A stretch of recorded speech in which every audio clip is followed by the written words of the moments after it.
Hi everybody, it's time for your Farm and Ranch News. Well, according to the 18th Annual Power of Meat Report released by the Meat Institute and the Food Industry Association, Americans are buying more fresh meat than what they were before the COVID-19 pandemic and are seeking value in terms of price, convenience, and better for attributes in those meat purchases. Now, shoppers, they say, spend more than $15 at the meat case per trip and average nearly one of those trips to that meat department per week, which is actually up 5% since 2019. In case you're wondering, product quality as well as appearance continue to be the top factors driving those meat purchase decisions, followed by price per pound and total package price. In some other news today, just a few days ago, bank regulators shuttered and seized the deposits from two high-profile banks, Silicon Valley Bank and Signature Bank. Now, the bank collapses certainly sent tremors through the entire financial system, surfacing a lot of memories for a lot of folks of the global crisis in 2008.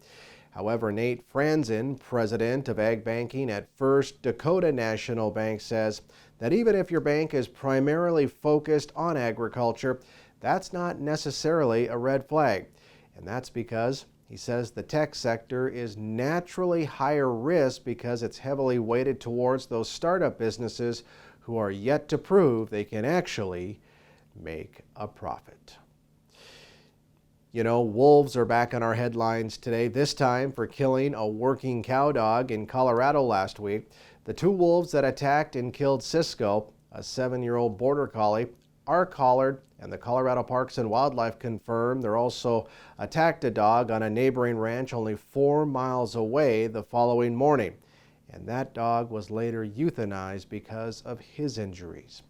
Now, the Colorado Parks and Wildlife does provide compensation for livestock guard and herding dogs based on the actual value of the dog at the time and place of the loss. Of course, the deaths come as Colorado follows in the footsteps of Idaho, Montana, and Wyoming with its own plans to officially introduce the apex predator in the state later this year.